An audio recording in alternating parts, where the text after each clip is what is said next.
Gusto ko lang i-connect itong kanta na to sa message na pag-uusapan natin ngayong araw na ito. Pero hindi ko naman siguro kakantahin yung buo, no? Just meron lang portion. Ikaw lang ang pag-asa ko, tanging ikaw ang buhay ko, Jesus. Kahit ako'y nangangamba, basta't ikaw ang kasama, panatag na.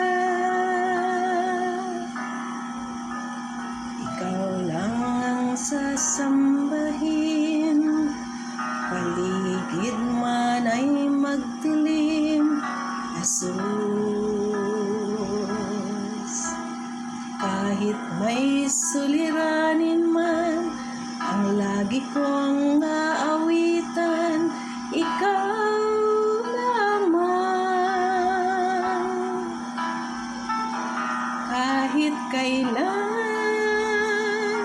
di ka nagkulang, biyaya mo sa akin laging laan. Ang pag-ibig mo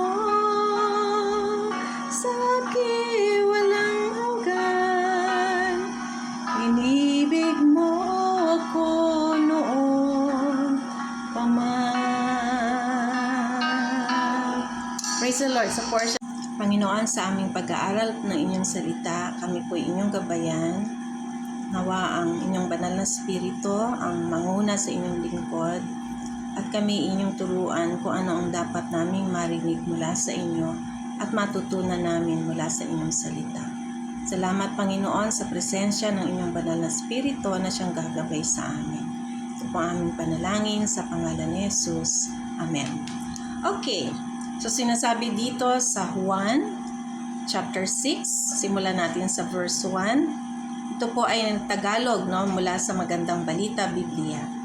Pagkatapos nito, tumawid si Jesus sa ibayo ng lawa ng Galilea na tinatawag ding lawa ng Tiberias.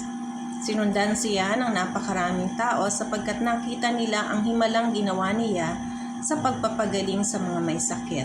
So sinasabi sa mga talatang ito na napakaraming tao ang sumunod kay Jesus, no? Dahil nga sa nakita nila yung pagpapagaling na ginawa ni Jesus, yung milagro na ginawa niya para gumaling ang mga tao. Umakyat si Jesus sa bundok, kasama niya yung kanyang mga disipulo, sabi dito sa verse 3. And then sa verse 5, tumanaw si Jesus at nang makita niyang dumarating ang napakaraming tao, tinanong niya si Felipe, "Saan tayo kaya kukuha o makakabili ng tinapay upang makakain ang mga taong ito?" Sinabi niya iyon upang subukin si Felipe sapagkat alam na niya ang gagawin. No? Ang linaw na sinasabi dito.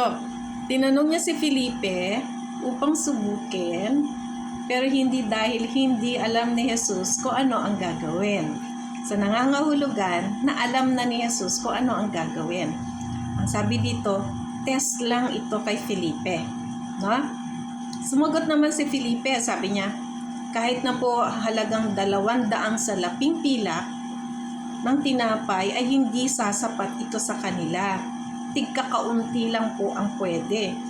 So, sabi ni Felipe, kahit siguro bumili tayong napakaraming tinapay mula dun sa 200 salaping pilak, ay hindi kasya. Pakatigi isang kagat lang sila. Sinabi ni Andres, yung isa pang disipulo, meron po ritong isang batang lalaki na may dalang 5 tinapay at 2 isda. So by the way, ang pinag-uusapan natin dito ay feeding of the 5,000. Sa feeding ng 5,000, sa pagpapakain na ginawa ni Jesus sa 5,000 tao, kaya sinabi ni Felipe, paano magkakasya?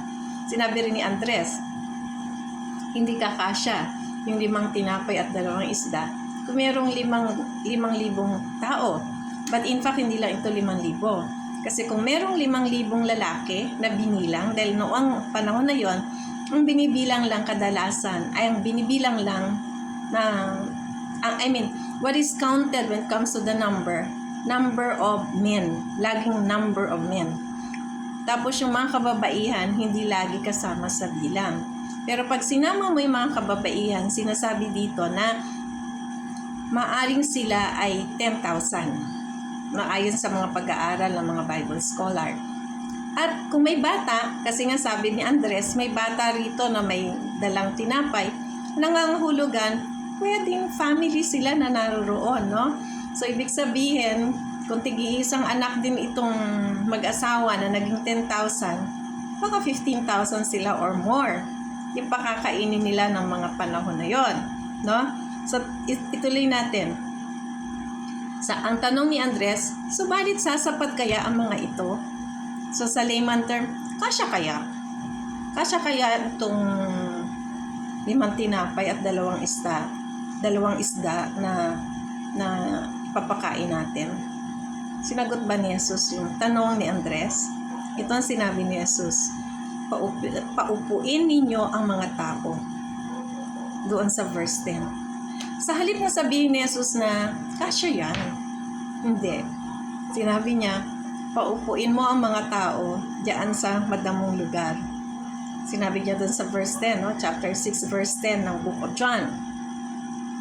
Pag titingnan natin, malinaw na sinasabi dito, ang gusto ng Diyos ay yung tinatawag nating rest in me. Magpahinga ka sa akin. Magtiwala ka sa akin. No? Kaya sinabi niya kay Andres, paupuin mo sila muna dyan. Not exactly muna Paupuin mo sila doon sa madamong lugar. Hindi niya sinagot yung, yes, kakasya yan. Sa halip pinaupo. So, kagaya din ng buhay natin. Walang taong walang problema. Nawawala daw ang problema sa mundo or sa isang tao kapag patay na siya. No?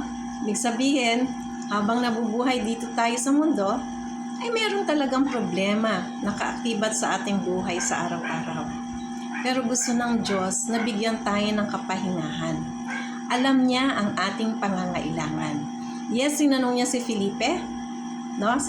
Tinanong niya si Felipe na kung ano ang ipapakain, pero alam ng Diyos kung ano ang gagawin. Dito sa portion na to, ito yung tinatawag nating panalangin, no?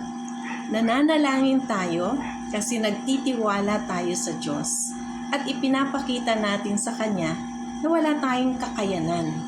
Gusto ng Diyos na makibahagi tayo sa Kanya, sa Kanyang pagsagot sa ating panalangin upang makita natin na kapag sinagot ng Diyos ang panalangin natin, hindi dahil sa atin, kundi dahil sa Kanya. No? It's always God, not us. Yes, because God wants us to join Him, no, in doing His will for our lives.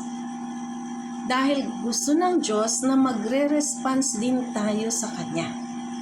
Yes, we pray, we tell Him our needs, pero kadalasan, humanly speaking, kahit nanalangin tayo, we still trust ourselves. We don't trust the Lord. Gumagawa tayo ng sarili nating paraan na hindi exactly paraan ng Diyos. Ang taong nagtitiwala sa Panginoon ay magpapatuloy na lalakad na namamahinga sa piling ng Diyos, no? At nagtitiwala sa Diyos, ahayaan ng Diyos na kumilos sa kanyang buhay. Pero hindi ibig sabihin na hindi tayo kikilos, ha? Kasi tuturuan tayo ng Diyos kung ano ang ating gagawin. Kasi sa Biblia, sinasabi rin, huwag pakainin ng tamad So, ibig sabihin, pag wala ka rin ginawa, wala rin mangyayari. So, ibig sabihin, narito ang ating pananampalataya, pero kailangan meron tayong aksyon base doon sa aksyon na nais ng Diyos. So, matutunan natin, magtiwala sa Diyos, mamahinga sa Kanya, sapagkat tiyak na tutugunin niya ang ating panalangin ayon sa kalooban niya. Maraming salamat. God bless everyone. To God be all the glory.